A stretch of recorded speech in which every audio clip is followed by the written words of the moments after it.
All right, so the reason everyone is here is to talk about paleo and doing a paleo reset. And if you are a current patient of mine, then you definitely know all about paleo, right? Because you know how I feel about having a nutrient dense anti-inflammatory food plan as your foundation.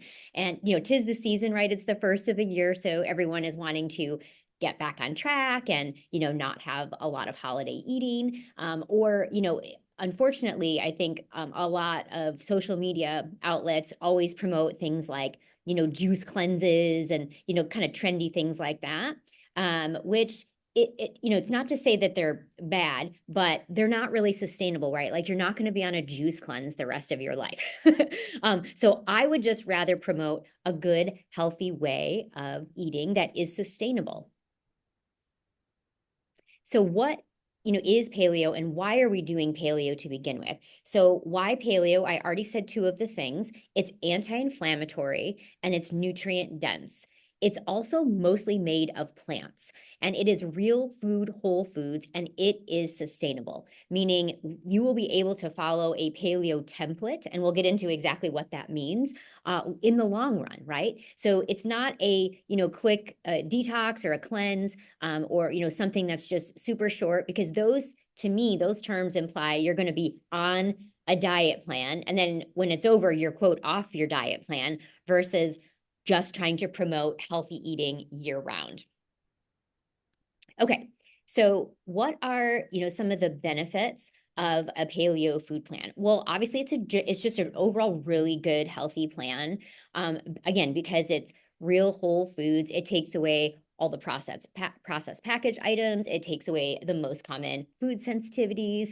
There's a lot of really good benefits to going on a paleo plan. So some specific health conditions that I've seen, over my decade of practice and doing functional medicine are inflammatory health conditions. And that's a wide variety of things can be helped that are inflammatory conditions with paleo. So it could be your basic, arthritis type conditions like osteoarthritis. It could be the autoimmune disease type of inflammation. It could be inflammation from food sensitivities. And separate from inflammation, it could be blood sugar dysregulation. So, that doesn't even necessarily mean prediabetes or diabetes, although it can. Paleo, I've seen some really great patients over the years, either going from regular diabetes down to pre-diabetes, within doing a paleo reset and food reintroductions, or vice versa, kind of doing like being pre-diabetic and then no longer pre-diabetic following a paleo food plan. So blood sugar dysregulations of all kinds, I've seen really good results with. I've also seen really good results with blood pressure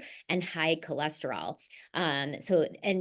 Those two items, blood sugar and cardiovascular disease, generally, those are really top killers in America. And so I just want to take a moment to pause there and kind of call attention to those are really significant, causes of morbidity and mortality, meaning people getting sick and dying in the US. And so, food, what you eat, does make a huge impact in your health, obviously. But I've also seen paleo have a really strong impact on hormone imbalance, skin issues, and fatigue. So there's just so many things that I've seen patients benefit from by doing a paleo plan. So before you do your paleo reset, you do want to take a moment to review what it is that you're going to be doing. So everything on the screen, by the way, if you guys see, what do you see? You see pizza, you see French fries, you see a cheeseburger, you see a soda, you see a bagel.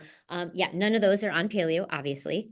But the point of preparing is to have a plan for what you're going to do on day one, right? Because if you're like, oh, I'm just going to do this plan and you kind of know what it is, but not really, then you're going to get stuck, or you could get stuck into, oh my gosh, what, I'm starving. What do I eat? Or I don't care. I'm just going to eat anything. And oh, I'll start this plan, next Monday or whatever the case may be. So you do want to take some time to really review what it is that you should be eating on a paleo nutrition plan. And we're going to review right now, actually, the list of like what are the things you can eat freely, moderately, and things to avoid while you're doing a 30-day paleo reset.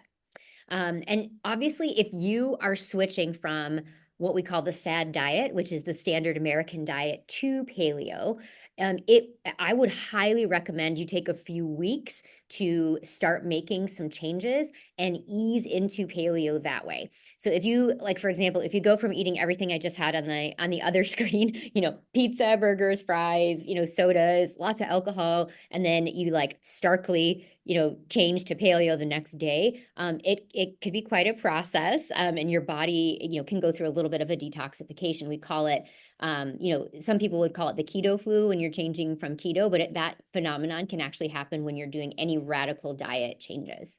And so that really, you can avoid that if you just take a few weeks. And it doesn't have to be a few weeks. It could be 1 week, 2 weeks, 3 weeks. Actually, it could be more than that if you need to take 4 to 6 weeks. If you're like, wow, this is a lot of stuff to change in a short period of time, you can ease into it. So the first thing that we're going to advise is to eat less processed and packaged foods, right? We want to encourage people to start looking at labels. So start looking at what it is that you're consuming. Start looking at the ingredients, and just becoming aware. You may find, oh, wow, I didn't realize there was that much sugar in this, or I didn't realize this had all these other, artificial, sugars or dyes or certain things in it. So start looking at food labels. And we really do want to encourage things, eating the least amount of things that are processed and packaged as possible. Now, we're all human, right? Like, we're going to eat some food that comes from a package, but we do want to encourage most of the grocery shopping to be from the outside of the grocery store, meaning that the outside aisle, so the periphery. We do want to encourage mostly healthy proteins and produce items and healthy fats. Though that's going to be the mainstay of paleo, which we're going to get more specific on in a moment. But if you're preparing, if you're going to take a couple weeks, let's say, to prepare for your 30-day paleo reset, then doing these items, like just starting to lower processed packaged food items, lowering high sugar items, taking a look at what you're eating, and like just adding in more real foods, whole foods, you're going to have a lot easier of a start. So soda is a big one. So I would be remiss if I didn't, talk about what to do if you are a soda drinker. That's another reason why you might want to just, take a week or two, or maybe even a little bit more, to get onto a paleo food plan. Paleo is not caffeine free, but it does, discourage the traditional sodas, obviously, because of the sugars and the sugar substitutes and the other artificial items in there. So, my favorites, I used to be a soda drinker years ago, and my personal favorite is, sparkling water. I love sparkling water with like fresh lemon squeezed into it. You can obviously do lime, or, any other fruit will go nicely in there. And that gives you that like sparkly and flavored feeling. Another really good one is to use kombucha, which is fermented tea products. My only commentary there is to watch the sugar levels, because some of the kombuchas out there, they do add quite a bit of sugar. Now, you do need a little bit of sugar as part of the fermentation process. So you're not going to really find one with 0 sugar, but you could find one with, let's say, 5 grams of sugar versus, like 20 grams of sugar, let's say. And then there's the sparkling waters, that, instead of doing a mineral water with lemon, if you're like, you know what, I just need to grab something really quick, a grab and go. There's a few brands of sparkling waters that are well done, that I like. Nixie's one of them. Waterloo, Zevia, LaCroix, Spindrift, those are all like really good ones that are, get you that sparkly and flavored content. Okay, so what do you do for sweeteners when you're on a paleo food plan? So you definitely want to avoid sucralose, which is Splenda, and aspartame and saccharin. So if you think about it in terms of colors and the packets that they come in when you're eating out at a restaurant, they're yellow, blue, and pink packets. So we definitely want to avoid those. But stevia and monk fruit are okay. And even erythritol and xylitol, which are the sugar alcohols, they can be okay in small amounts if your gut can tolerate them. But the sugar alcohols are a common one for, gas and bloating, and can cause some GI set if you, do them in large amounts. You can also, obviously, for sweeteners, have small amounts of organic honey or coconut sugar. Those are 100% paleo compliant. And then honestly, as you kind of get into this healthier eating lifestyle, your sugar cravings will definitely go down, and you'll find yourself not really wanting or needing way less sweetener. Okay, so food sources, like what do you need to start to do to lean towards a paleo food plan? Well, we want to do organic food sources for the things that the environmental working group says are the dirty dozen. So the dirty dozen are the top 12 produce items that are highest in pesticide content. So those are the ones that are definitely important to make sure that you get organic.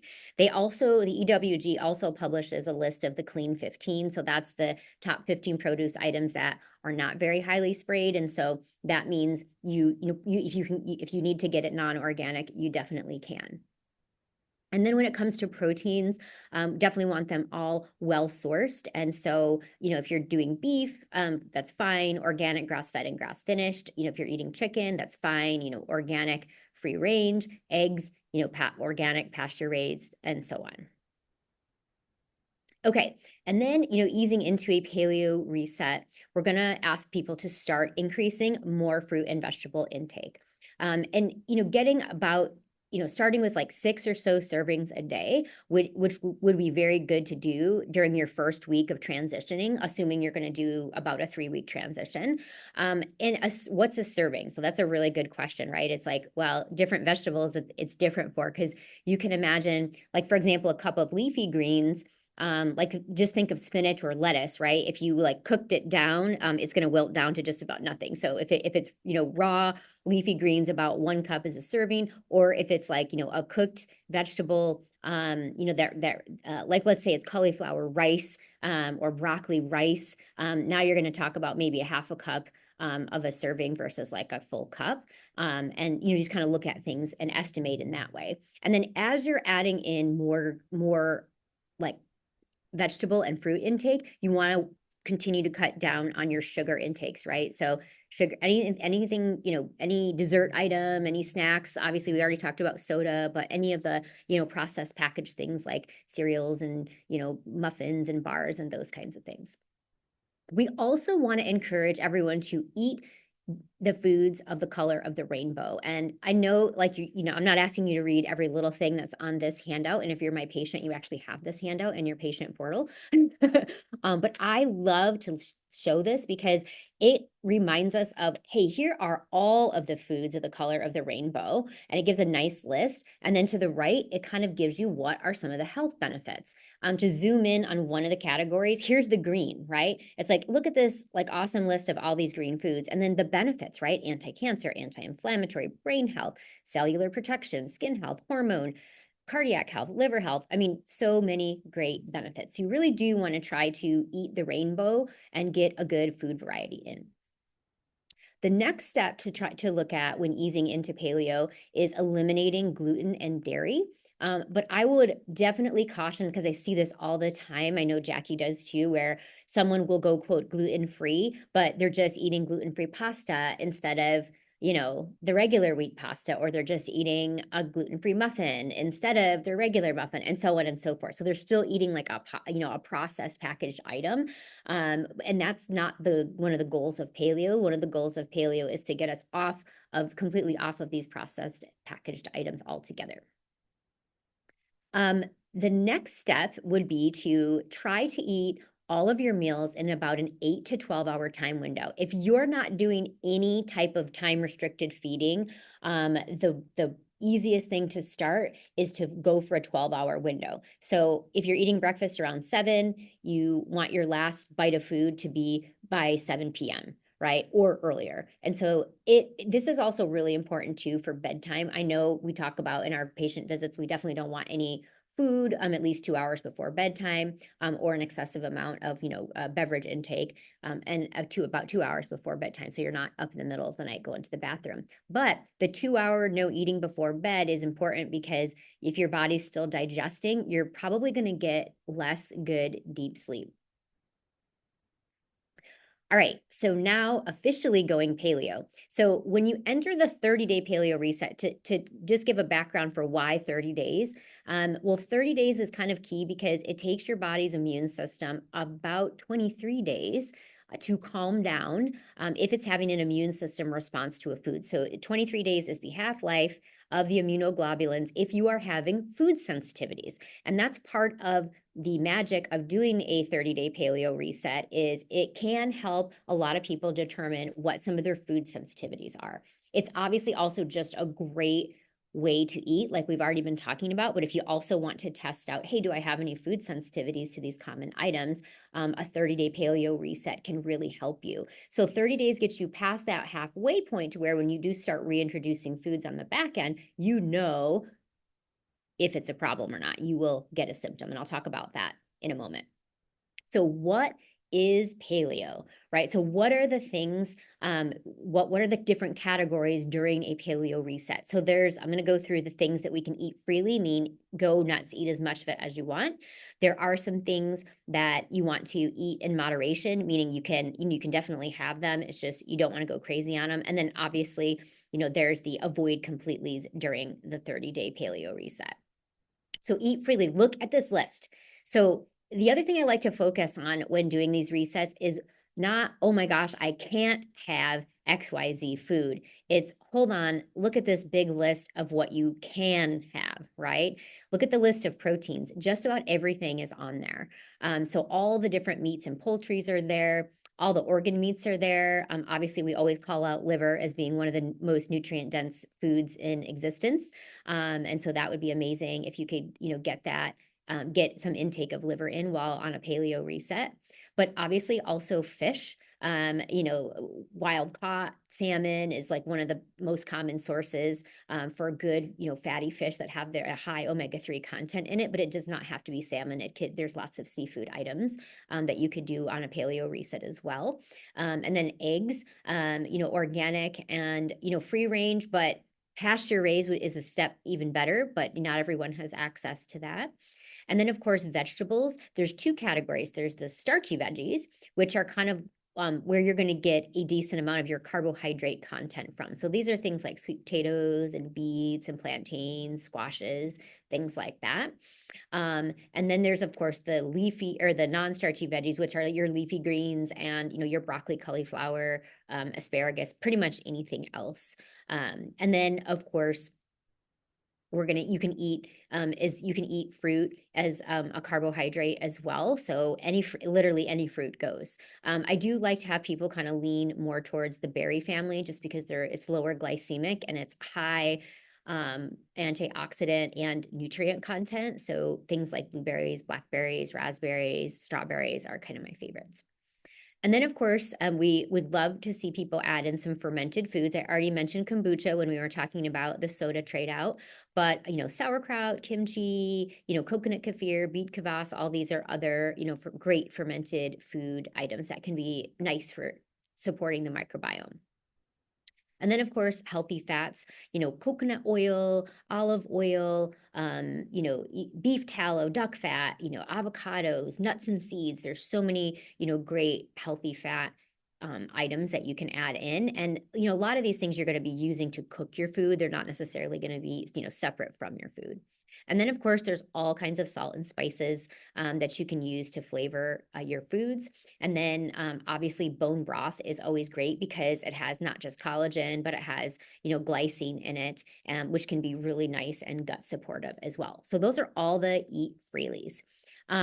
Moderation, obviously, processed meats. It's not to say none of it, but if it does come out of if it's like a beef jerky, something like that, that's, definitely been processed, it's okay. Just make sure that it's paleo compliant. So sometimes there's, gluten, sugar, and soy in those. You just have to double check the ingredients.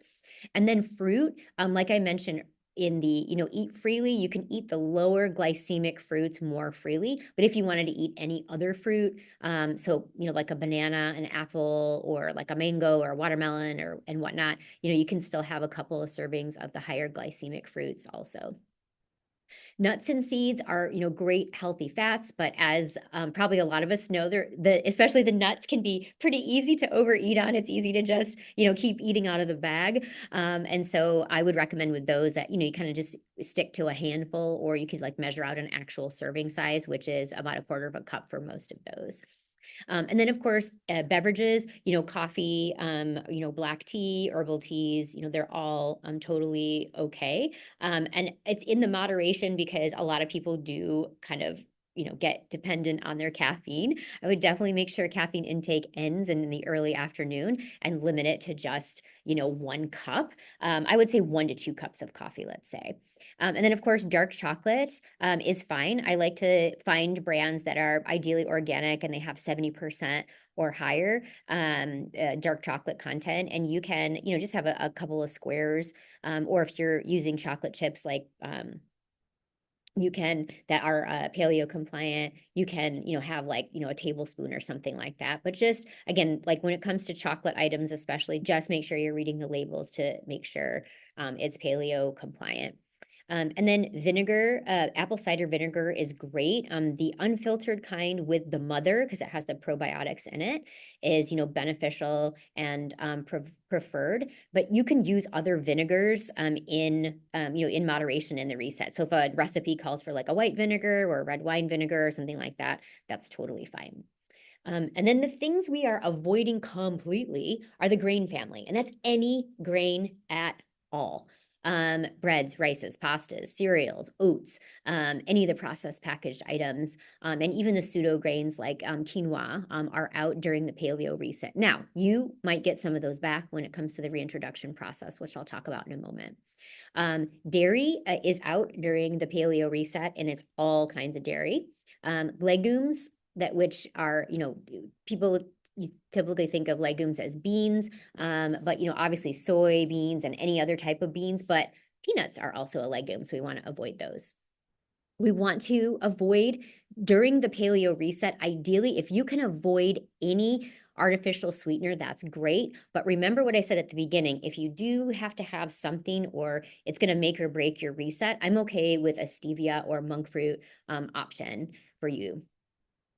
We definitely want to avoid the industrial processed, highly processed seed oils. Those can be really inflammatory. The more processed they are, the worse they tend to be for our health.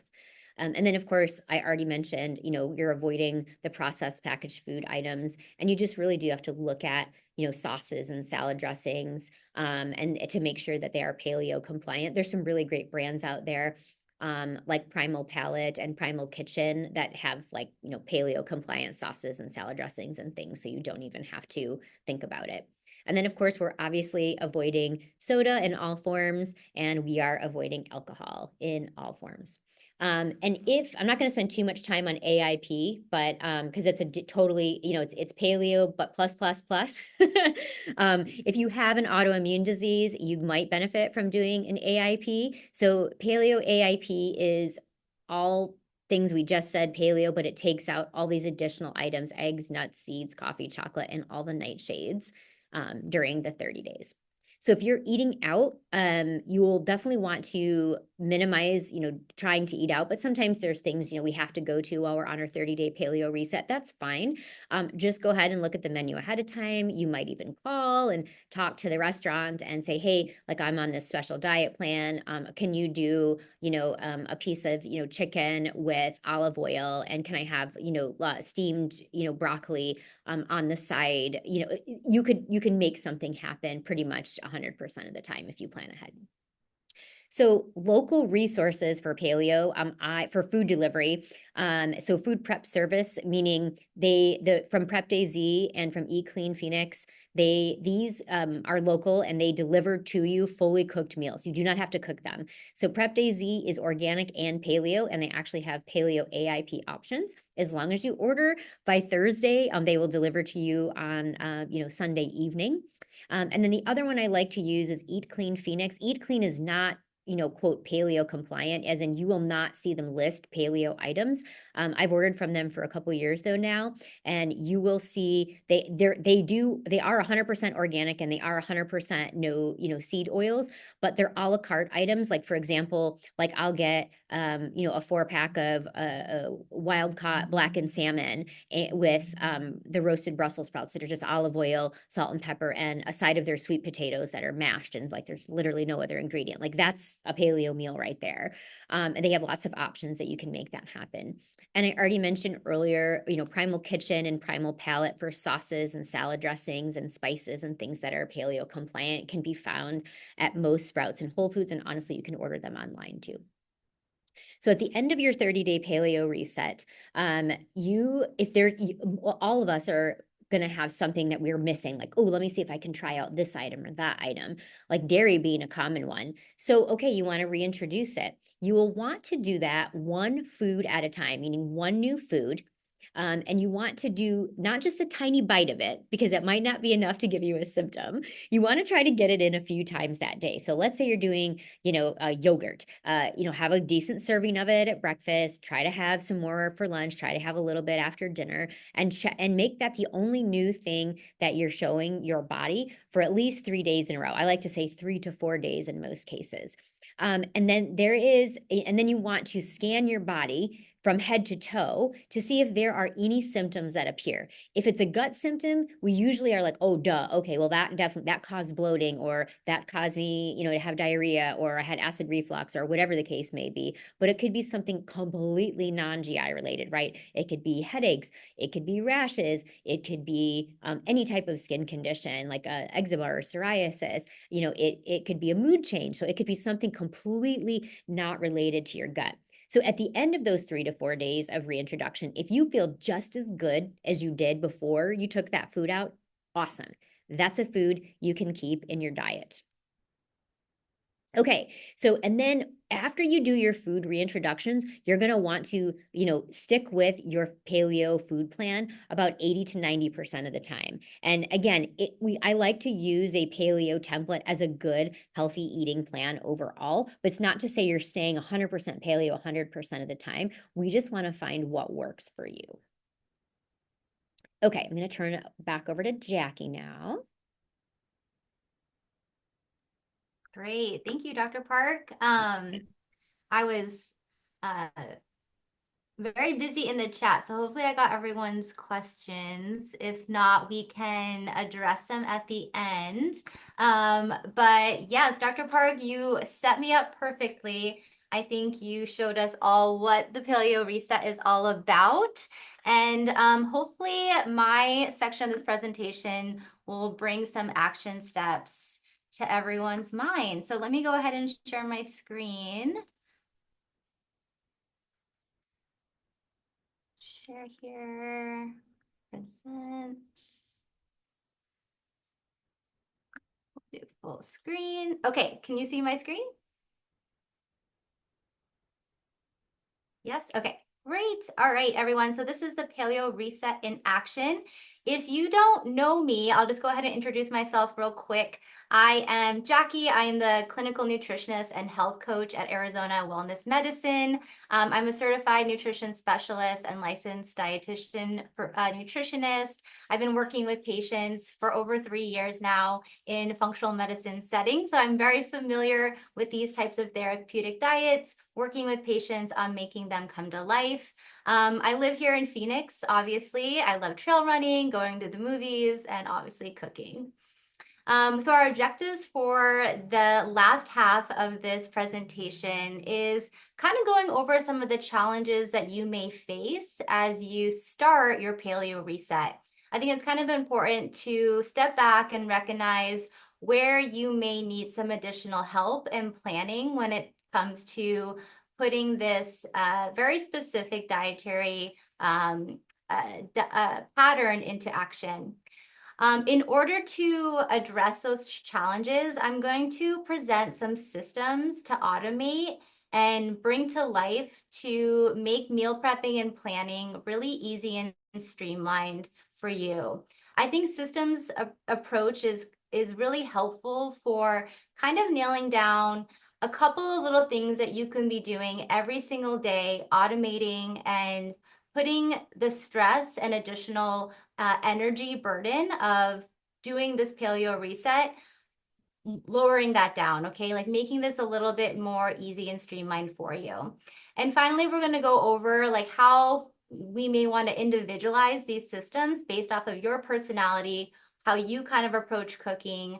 And again, I want you to kind of take away like maybe one or two things, one or two systems that you think will work best for you when applying this paleo reset diet. So let's go over some of the common challenges that I tend to see when patients are starting a new therapeutic diet. Time constraints is definitely a big issue for a lot of patients. A lot of people are very busy. They barely have time to make breakfast. They barely have time to eat lunch, and they get home from a long day of work. They don't have any energy left to get in the kitchen and make a home cooked meal. So I hear that like time and energy is really a struggle for patients when it comes to cooking from home. And with the paleo reset, you're going to find that cooking from home is going to make this a little bit easier. It's going to be kind of pivotal to learn how to cook more at home. I find even me personally, I didn't really learn how to cook for myself until I started a therapeutic diet myself. It also allowed some constraints on going out to eat, right? I didn't have a lot of options going out to eat. So I had to start getting creative and creating systems for making the meals that I enjoy at home. So that's definitely a challenge I see. Flavor fatigue and scarcity mode. So you may be looking at the list of the foods that you can eat versus the foods that you can eat, and you notice that those foods on the can't eat are all the foods that you typically eat. This can be really scary. This can bring up a lot of fear of like, what am I gonna be eating? And that is a valid emotion to feel when you're starting a new diet such as this. So kind of building that confidence and understanding what are alternatives you have to some of your favorite dishes is going to be pivotal for the success and the fun of this therapeutic diet. Flavor fatigue, if you find, a week in, 2 weeks in, you're just eating the same thing over and over again, you're not excited about what you're eating, that can make this not the best experience, right? I see this really often with my patients who have been on a therapeutic diet for a very long time. They're just not excited to eat. So kind of getting in there and figuring out what we can do to make this really fun and exciting for your palate. Cooking skills and knowledge, like I said, starting a therapeutic diet was truly my learning curve for getting in the kitchen and learning how to cook. So depending on where you're at, you may be starting at someone who, doesn't cook most of your meals. You do a lot of takeout. You do a lot of things that are pre-cooked or processed. So this is going to be a huge learning curve for you, and that's okay. I think, again, just kind of recognizing where you're starting and where you're at, and kind of taking away some of the systems that I present as a means to being successful. And then the difference in preferences. So depending on your household, right? Like you may be doing this dietary approach, but your partner isn't, or your kids aren't. Kind of recognizing that there may be different dietary needs in the household, kind of figuring out how to communicate and streamline family meals or shared meals is going to be important as well. All right, so those are the challenges, but that's okay because we are here to address them. What a lot of people think they need when they start off with a big dietary change is complex gourmet meals every single day. Your entire Sunday is just spent meal prepping, like that's all you're doing on your day off. Boring, bland meals. That's what people think that this is going to look like. Well, what you actually need, as I preferenced before, are systems. Systems are going to be providing you with the tools to automate new habits, because essentially at the end of the day, you are learning a new breakfast habit. You are learning a new lunch habit, a new dinner habit that is going to be in your wheelhouse when you go to cook. So systems are the approach that I really like to emphasize when it comes to not just a dietary pattern or a therapeutic diet like the Paleo Reset, but even any healthy dietary change that you're trying to make. This comes from the book Atomic Habits, which I love. I really recommend this book if you're starting anything new, whether this is trying to exercise more, trying to improve your sleep, whatever it may be. Atomic Habits by James Clear is a wonderful resource. He says, you don't rise to the level of your goals, you fall to the level of your systems. So we're really kind of looking at not just the goal of the paleo diet, but the systems that you're going to be putting in place to make this successful. So let's kind of go over the 5 nutrition systems that I think are going to be important for your success. The number one system that we're going to review is meal planning. Okay, what does meal planning look like? Is this something that you're going to start doing in your paleo reset? Number 2 is taking small steps towards meal prepping. Okay, so maybe you planned your meals. What is meal prepping going to look like for you? What does that look like? Again, does it look like hours spent in the kitchen on your Sunday? Maybe, maybe not. Number 3 is investing in some cooking tools. So what are some tools that you're going to maybe lean on, again, to make this really easy, streamlined, and successful? Number 4 is we're gonna go over some meal templates versus recipes that you can rinse and repeat. And also there's a lot of room for variety, right? Variety is the spice of life, and I think that's really important. I think you can really take this opportunity to figure out what flavors and textures of food that you enjoy that you can bring to life in your own kitchen. And finally, we're going to go over routine, schedule, and support to make as a system to make, again, this as successful as possible. All right, so we're going to talk about meal planning. Meal planning is the act of planning your meals ahead of time, essentially. It really helps eliminate the question, the worst question in the world, what's for dinner, right? We don't want to hear that question at the end of the long day from our partner, from our kids, from our, even ourselves. We don't want to know, we don't want to have that extra decision to make at the end of the long day, because that's when we start doing takeout, doing something really simple or processed. This is a tried and true type of approach when it comes to healthier eating. An ongoing cohort study looked at the link between meal planning and dietary intake. Meal planning leads to better adherence to nutritional guidelines, more food variety, more fruits and vegetables, and a healthier diet with less incidence of obesity. So meal planning, what does that mean? What does that look like?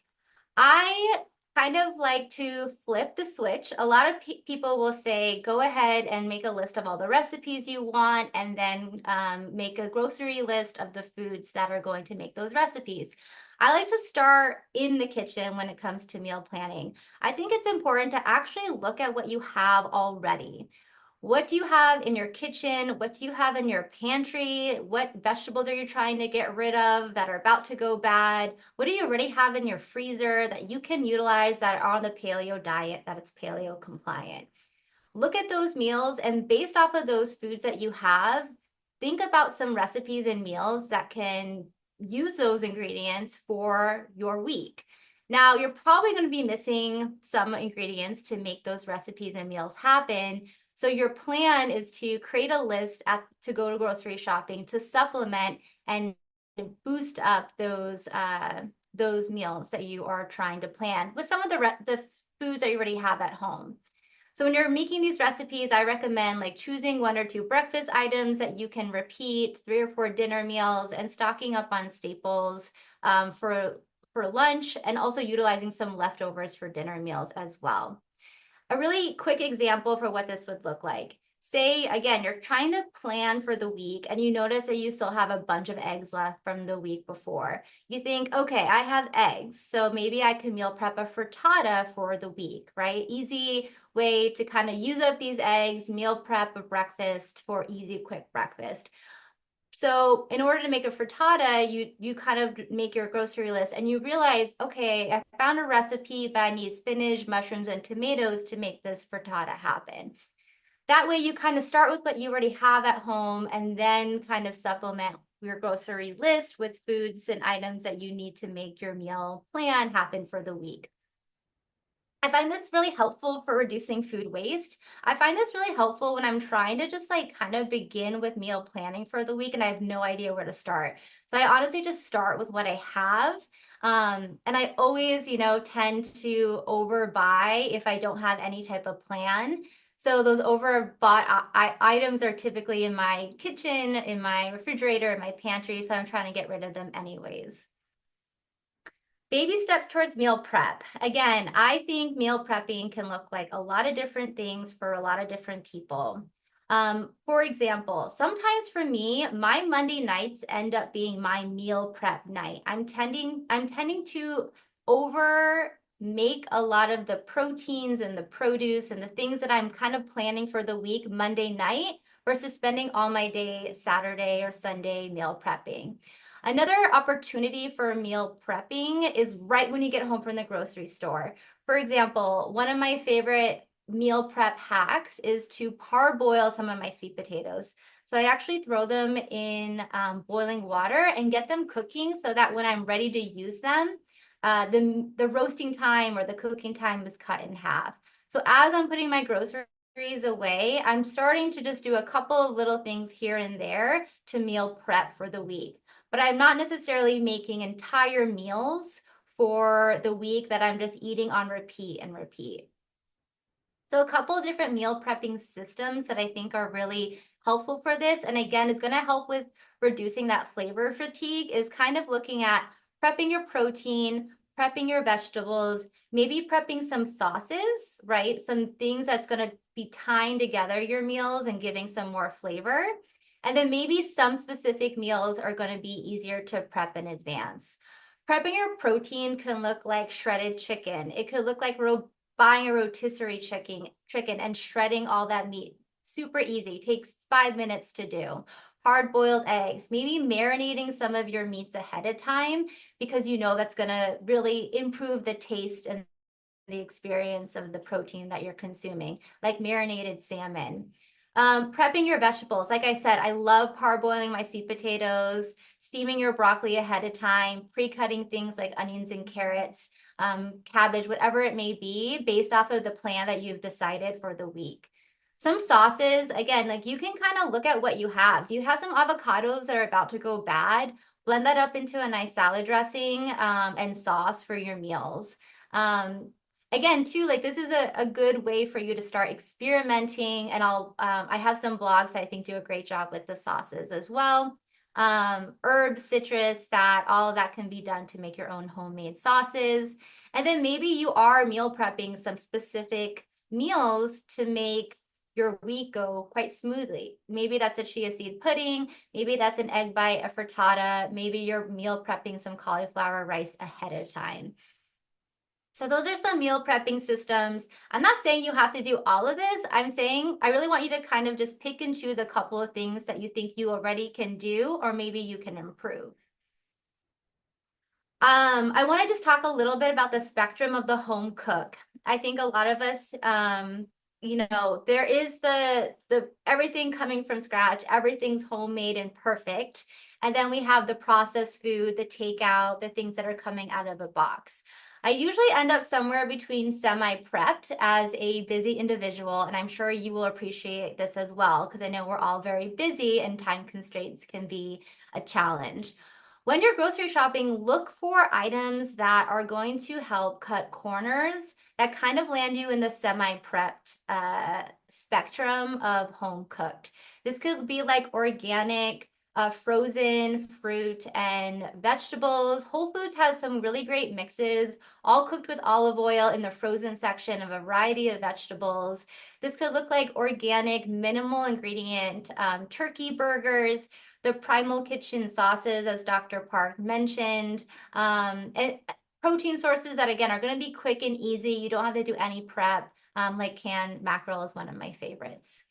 So you don't have to be perfect home cooked everything with the with the Paleo Reset. Definitely look for ways to cut corners and make this as quick and streamlined as possible.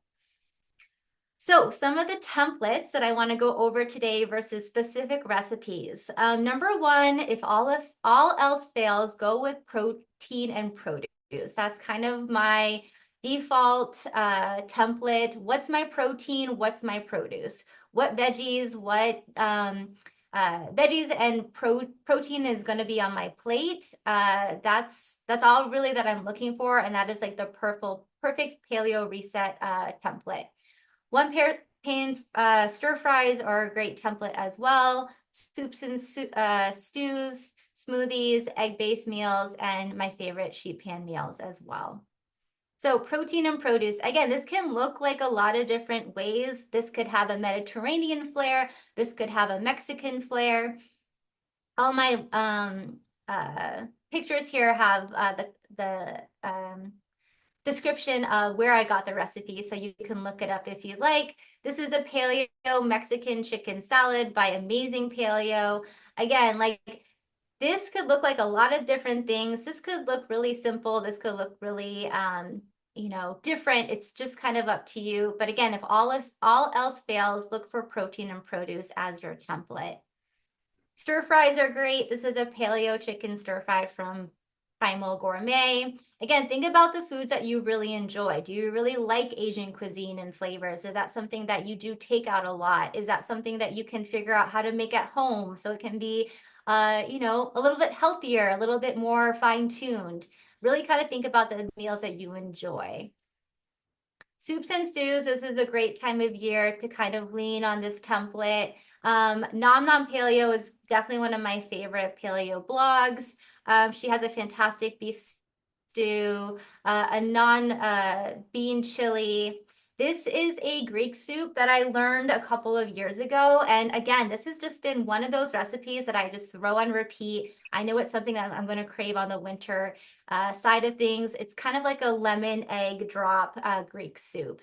Wonderful flavors, lots of options, but soups and stews are a great template this time of year. Smoothies can be great. I'm really picky about my smoothies. I did buy a Vitamix recently and I just really struggle with it. I'll show you my favorite kitchen tool. It's $20 from Target. I honestly don't even use my Vitamix that often. I think it's kind of funny. I like my smoothies really thick. I like to consume my smoothie almost like a smoothie bowl. Kind of figure out, like, smoothies are really tricky, right? There's like a lot of flavors going on. A lot of my patients don't like it because we kind of go through their recipe and there's like too much going on. Kind of simplify it. Try and hide a veg if you can.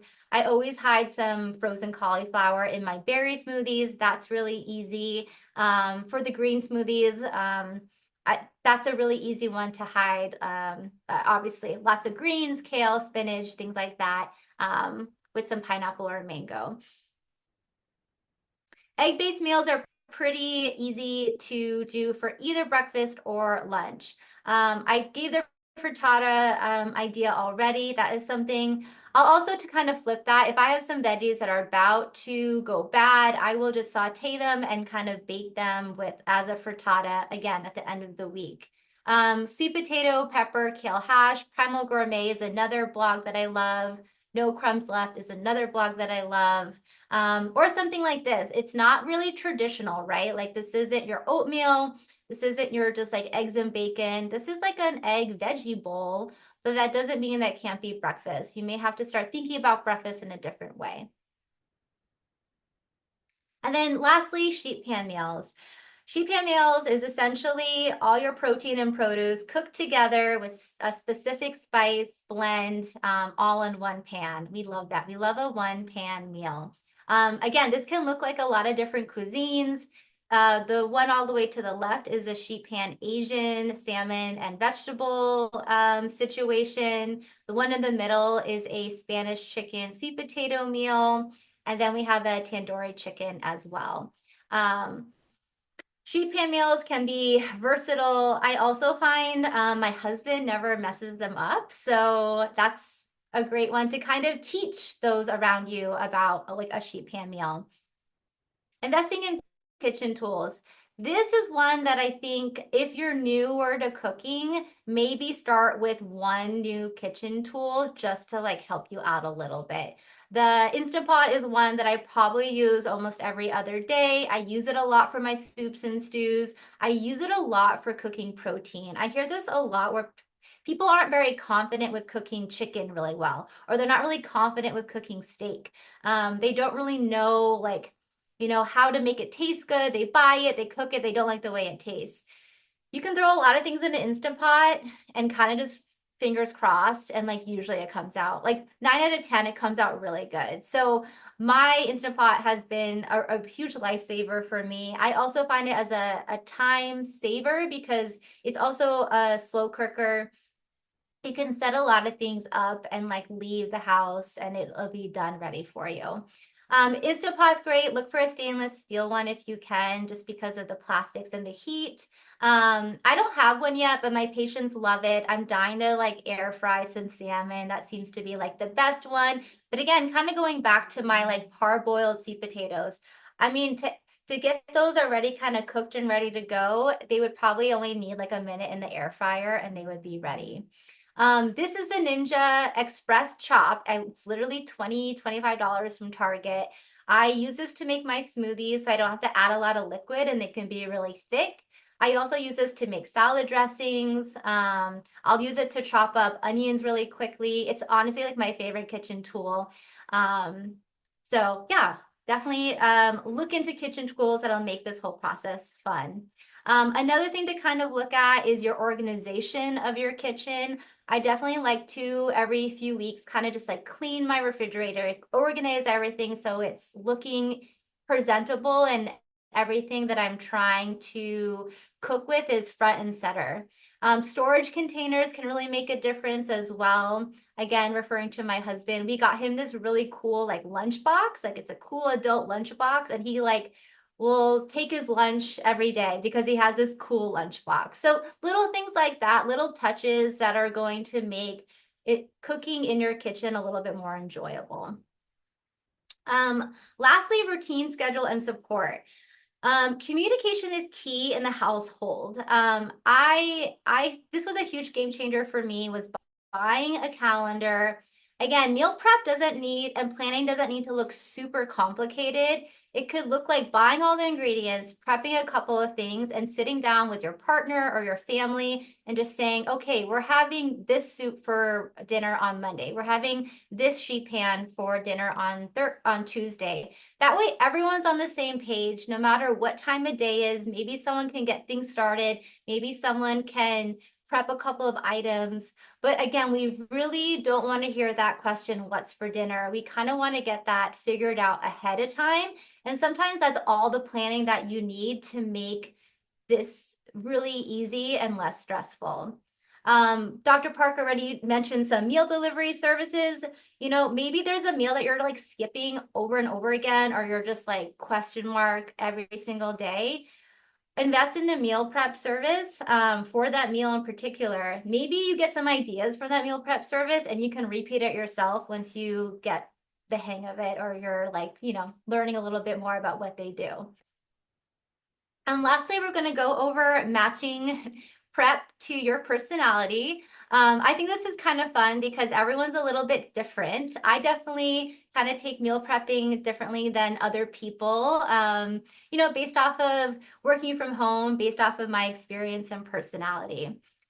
So you may be like the planner in the house. You may be someone who loves schedules and checklists. I would use the calendar. I would use the planner. I would create a base grocery list and share recipes with those in your household to like make this as planned and, easy for you as possible. That is totally okay if that is the type of individual that you are, and that's going to be key to your success.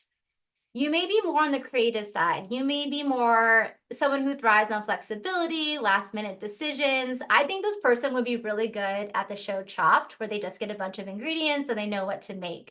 So if that's you, then don't set a really intense plan that you have to follow really strictly. Maybe just prep a couple of different things like your protein, a couple of veggies, and then allow your creativity to flow once you get into the kitchen. Maybe you're a minimalist. I hear patients say this all the time, like, I could eat the same thing every single day. And I'm like, okay, if that's you, like, streamline this, like make this as easy as possible. Make all that protein for the week. Make every single vegetable the same for the week. Just remember, like, keep those objectives in mind. Remember, protein and produce, and the rest should be pretty easy from there. The perfectionist aims for flawless execution and thoroughness. I have a little bit of this too. I think this personality, if you're starting to cook, can be really challenging. I have patients where I give them a recipe, I say, hey, try and make this at home. Let's see if you can perfect baking chicken breast. They come back and they say it was awful, they hated it. And I just tell them it's part of the journey. You may not make the best home cooked meal the first time around. It's going to take practice, it's going to take some patience.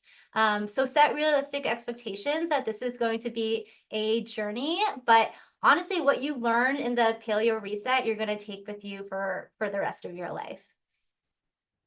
Just to wrap up, there's no one way to meal plan or meal prep.